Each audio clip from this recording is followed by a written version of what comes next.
Buying a Renault Kwid has never been easier because the Kwid has never been better. Its cool, affordable small car formula has always been solid, but it needed refinement.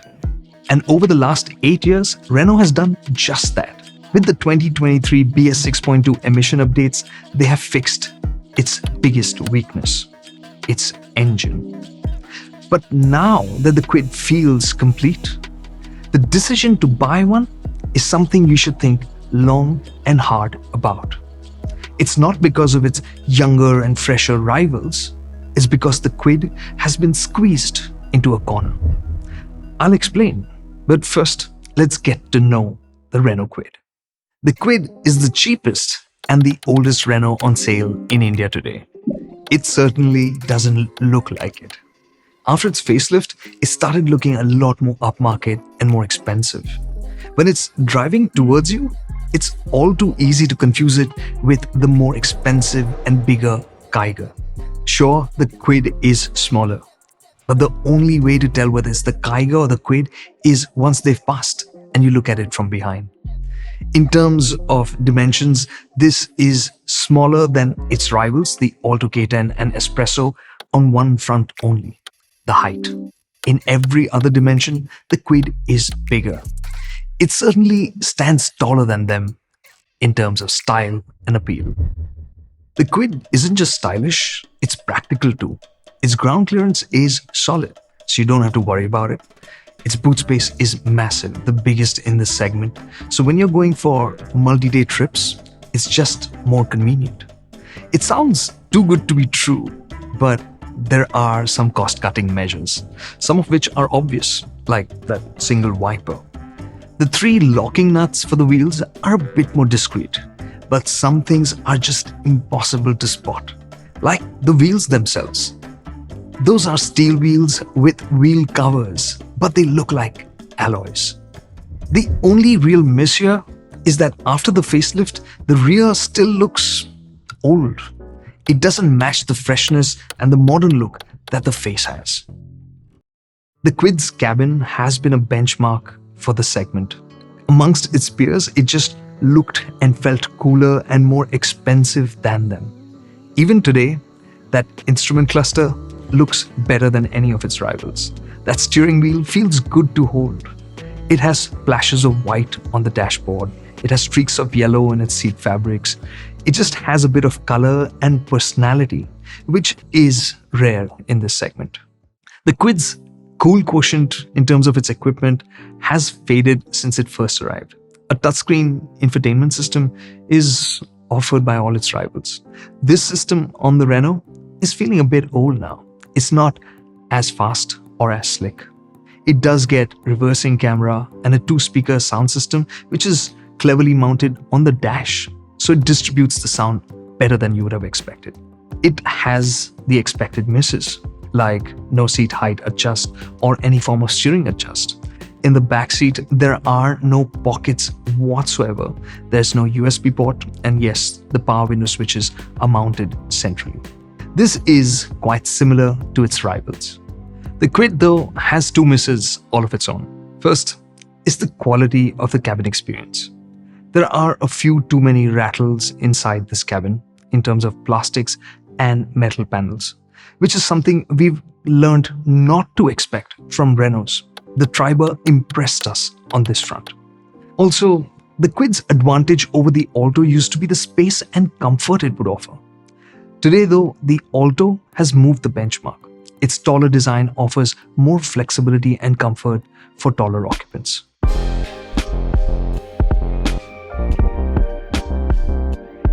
The Kwid is friendlier to drive though. It's because of the updated engine.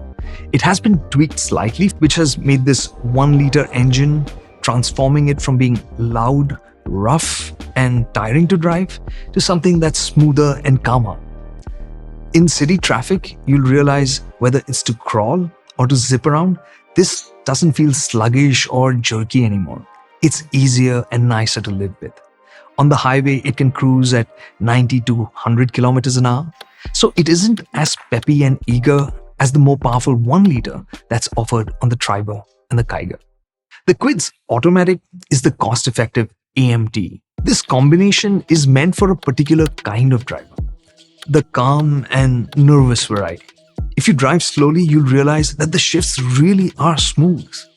It's also convenient because it lets you crawl in traffic easily. It's got the creep function. On slopes, it's got hill hold, so it'll keep you from rolling back. But if you want to go faster, it will feel frustrating because the downshifts are slow and it gets confused at times. My advice is learn to use the clutch. The Kwid will feel better to drive because of it, and you'll gain a life skill. Your next car can be an automatic.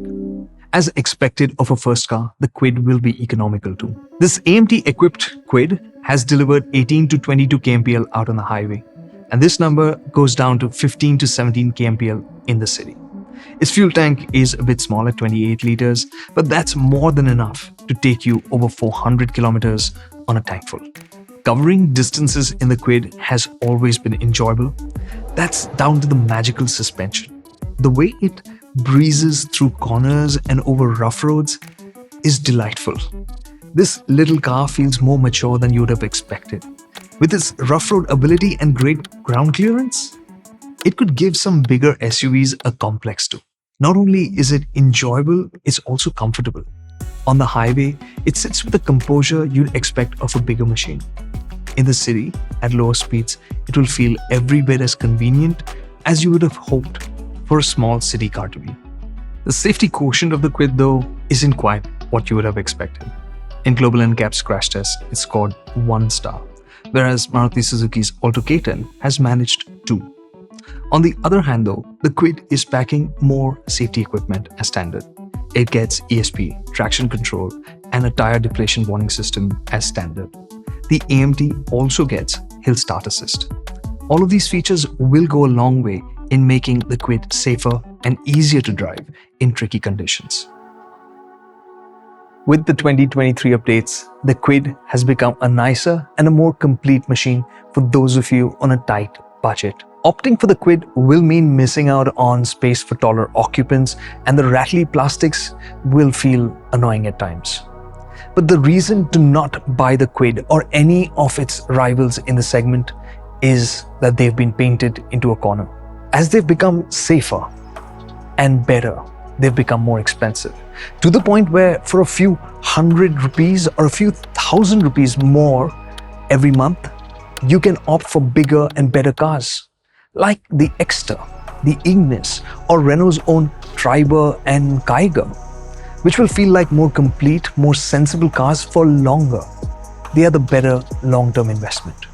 The Kwid and this segment won't die away. It will have to reinvent itself. As we go into the future, small, urban, cool cars are needed, but they, as likely as not, will have to be electric.